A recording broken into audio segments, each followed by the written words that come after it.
Shiva Shiva Sarveshwaraya Shambha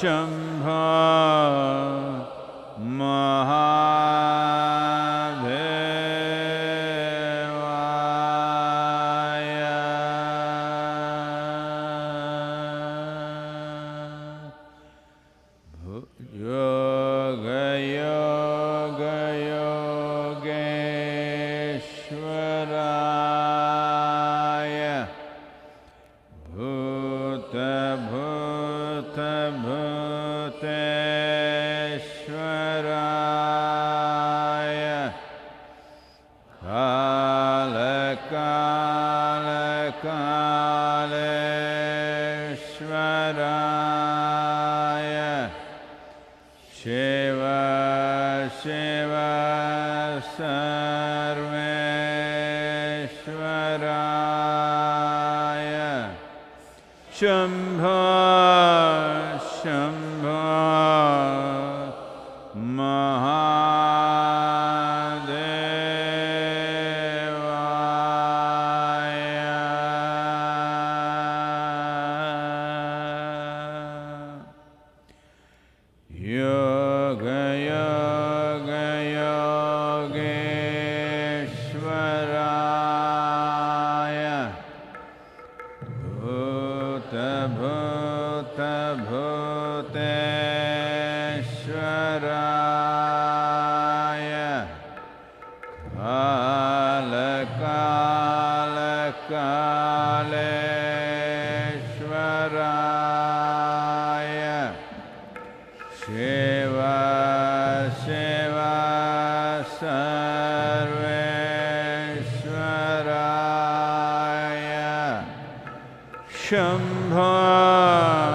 Shambho, Shambho,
Okay.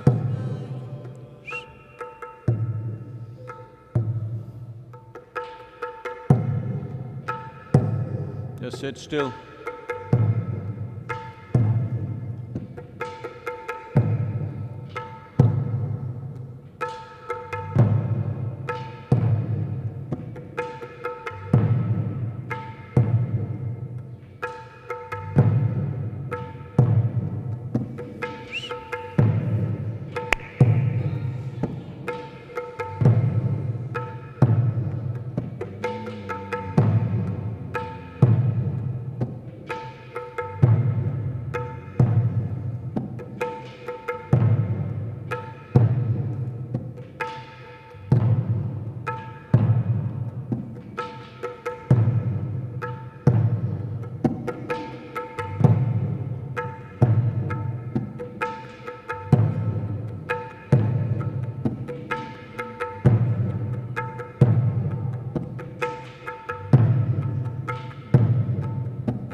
Yugurto va bogurto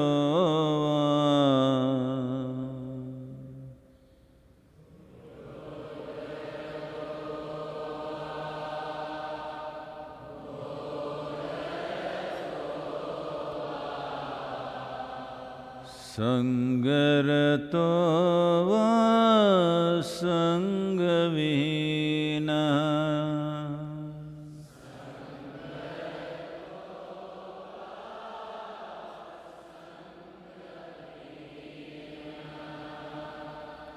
Yasya brahmani ramate chitta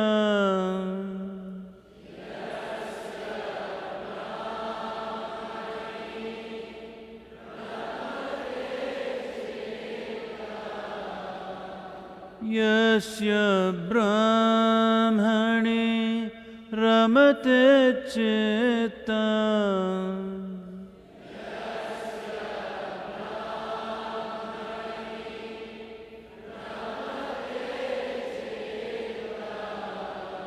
Nandati nandati nandateva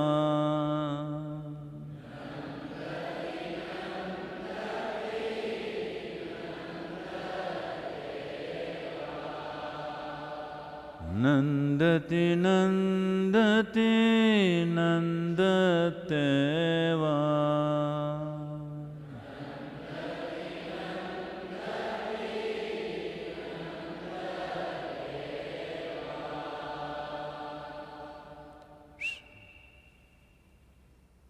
Please open your eyes.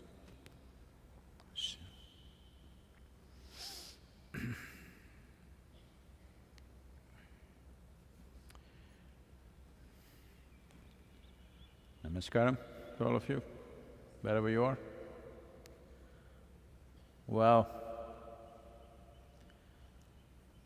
I heard that some of our volunteers and meditators and those who are attending the satsang from China are a little upset because yesterday I said Wuhan virus. I want you to understand that in Indian languages, even for a person, commonly we say the name of the place where they've come from and then their name. For example, my own father's name, generally written as B.V. Vasudev. B stands for Bengaluru, which is a place. And people are named like this, Padmaja, Somaja, Shailaja, always referring to the place where they have come from. So I don't see what is the insult. I really didn't see. Even now I'm unable to see. And international media, I was listening yesterday and they were all using the term. I didn't see anything wrong, but anyway, if it hurts you, we'll call it just the virus, okay? No issues about it.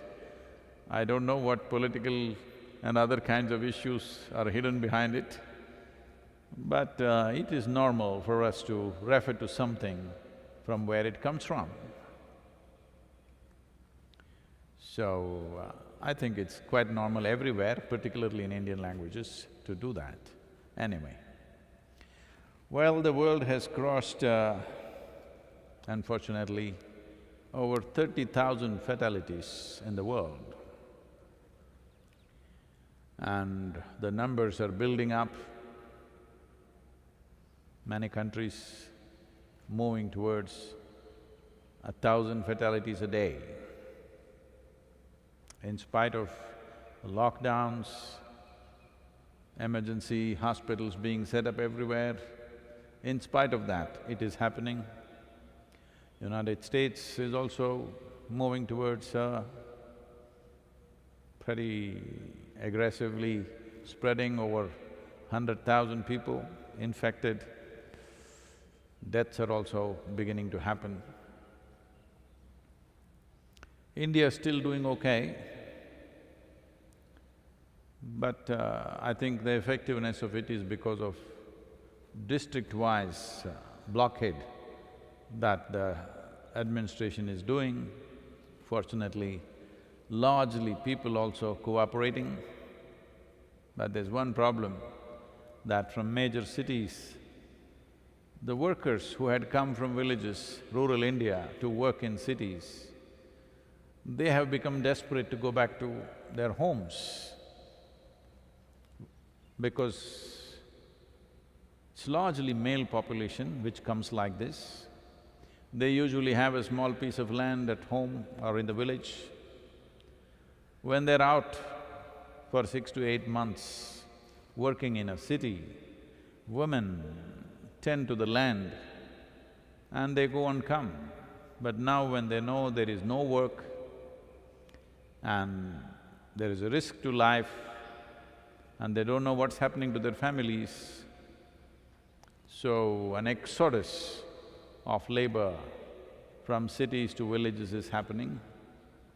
Government is doing everything possible to set up hostels for them, food arrangements, but they don't want anything, they just want to go back home, which is unfortunately… It's understandable how they feel about it, but unfortunately they could take the virus in the city,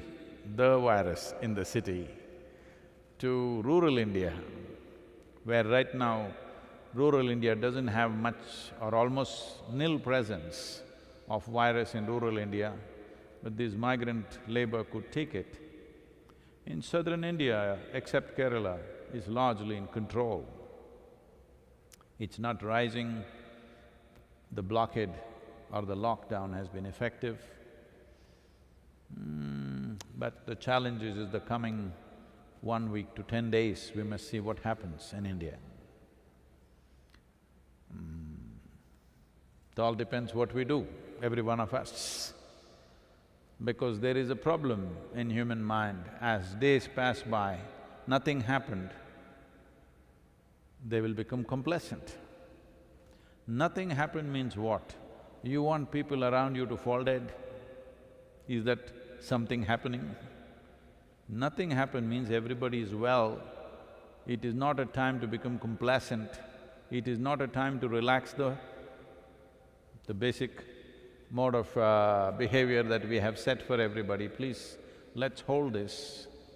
And from all scientific predictions, calculations, it could be a reasonably long haul. But those of you who are at least believing that you are on a spiritual path, this is a good time, because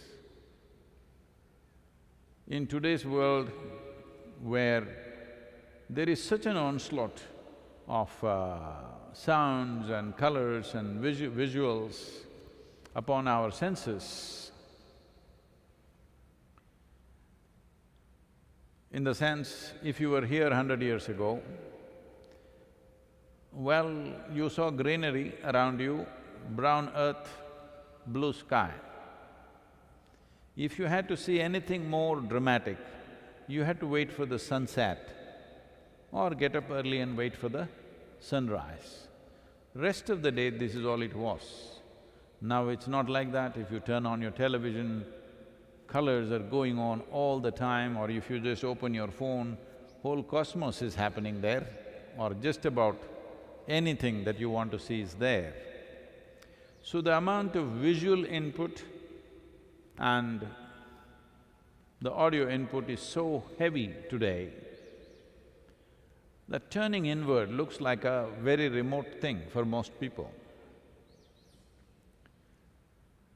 This is a good time to check yourself out and also use this opportunity. In yoga, there is a dimension in the Ashtanga Yoga. Well, Ashtanga Yoga, as some people think, is not a brand. Ashtanga means eight-limbed yoga. There are 8 limbs to yoga. One of the limbs is pratyahara. Pratyahara means taking your sensory engagement from the outside world and put it inside. In today's world, people cannot even comprehend what that is. Well, many of you who've been through periods of sadhana have experienced this. Well, even before things happened with me, when I went away into forests just to enjoy the forest and just to walk, for weeks on end when I just walked by myself in the jungles, I just realized that just not seeing human faces for a few weeks does something to you which is incredible. There were wild animals, but there were no human faces for weeks on end. Well, I noticed something very, very different in my system, a kind of energy and exuberance which was kind of, making me walk a few inches above the ground kind of feeling. Though mostly these weeks I was largely starved.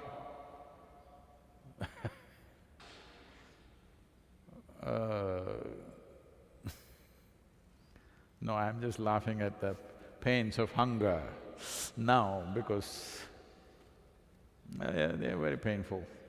But still, I was energized in such a way that I would be walking almost few inches above the ground, that kind of feeling.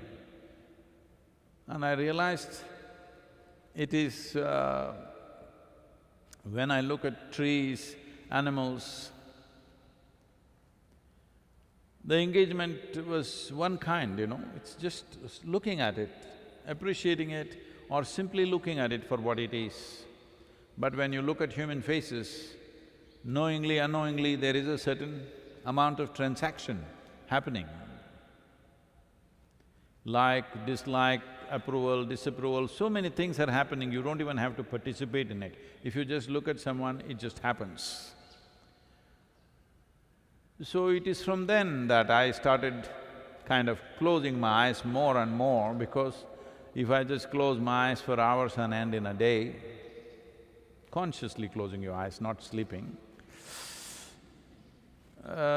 you will see there is a new dimension of energy available to you.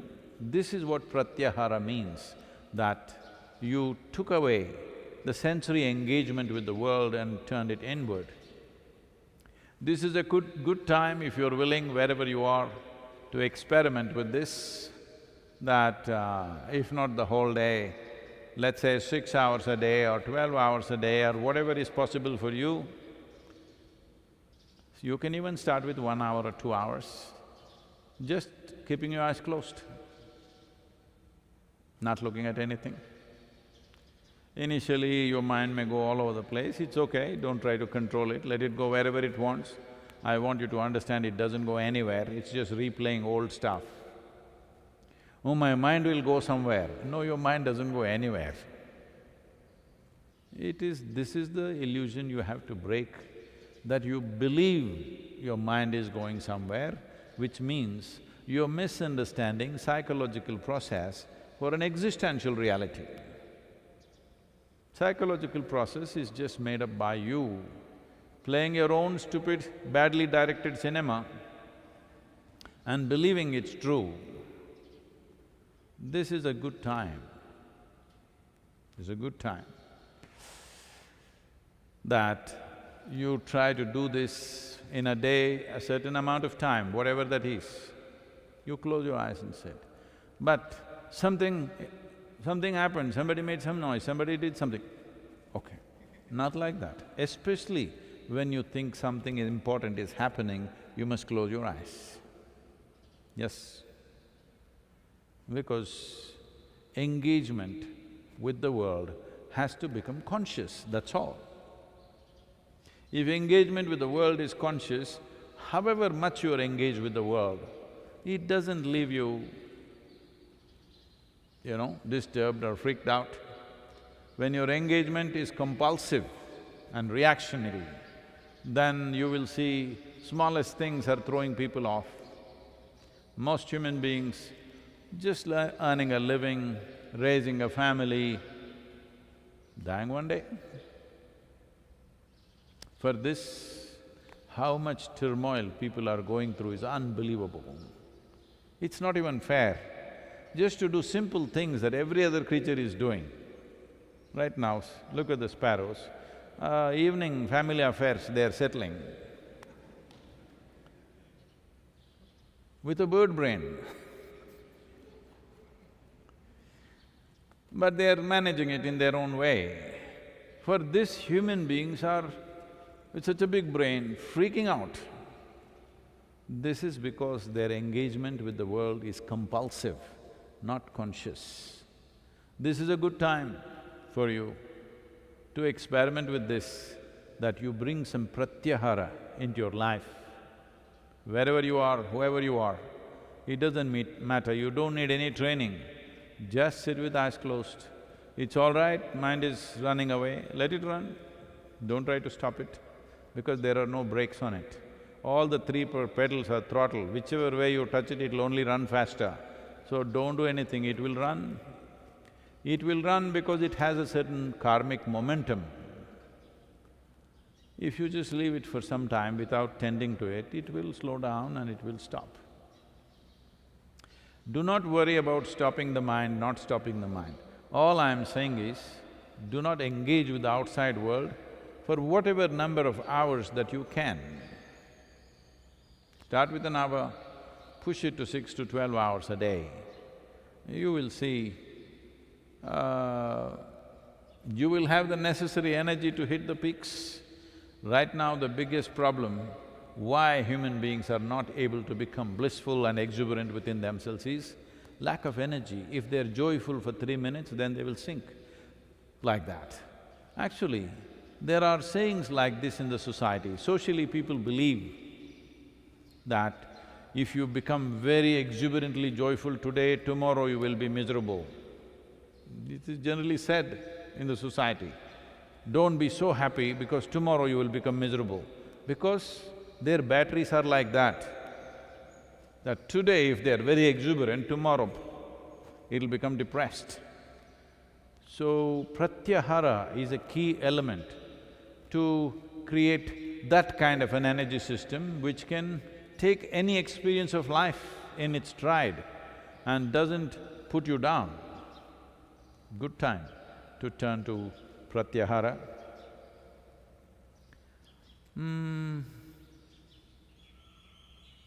The important thing is, if you engage with your thought process, that is not internal, that is also engagement with the world.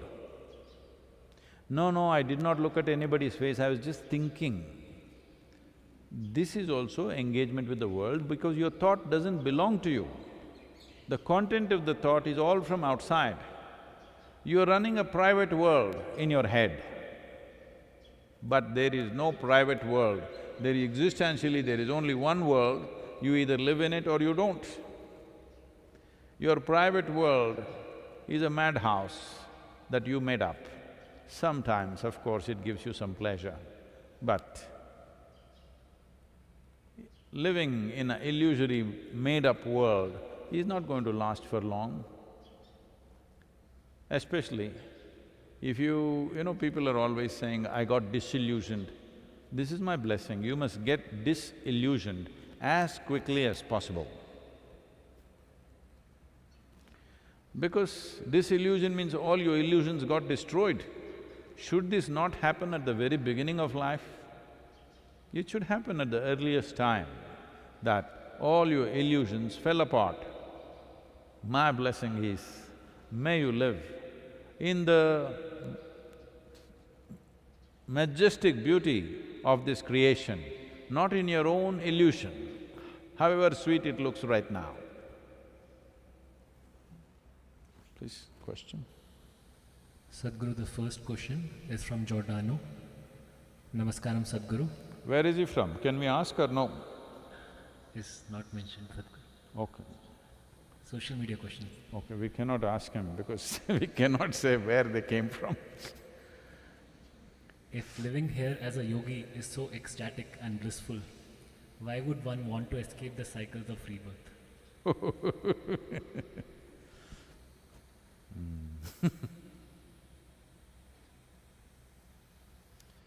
You must take away the word escape.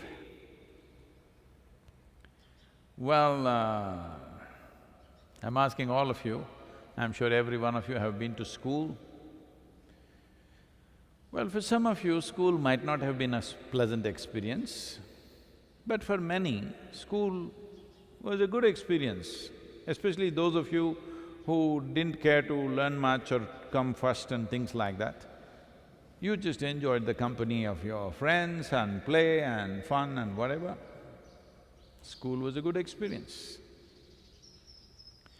So when you finished your schooling, did you escape from the school or did you pass out of the school? We don't know. Maybe Giordano escaped from his school. That means he didn't pass. Generally, most people pass and they go to the next stage of life. When you're in school, however good the school is, would you want to go to the college? Definitely. This is the nature of the human being. However good this is, you want to go to the next phase of life. Something is good, so I will do the same thing forever. That's a foolish way of looking at life. That is not coming because life is so fantastic for you, that is coming out of the fear of stepping into the unknown, totally unknown, absolutely unknown. This happened. At one point, bad times came and Shankaran Pillai became a construction worker, carrying bricks up many floors. Then his co-worker, another person who was also labor there, noticed Shankaran Pillai is carrying more bricks than what is asked by the foreman, more.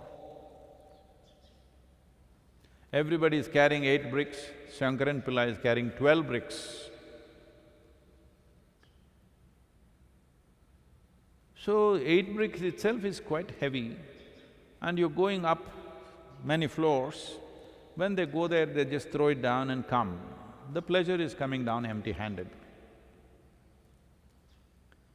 So, at lunchtime, this other laborer asked Shankaran Pillai, why are you carrying 12 bricks? What is needed is only 8. If you carry 8, you'll get your full labor. Why are you carrying 12? Shankaran Pillai said, you don't know, that fool of a foreman, I am carrying the same set of bricks up and down.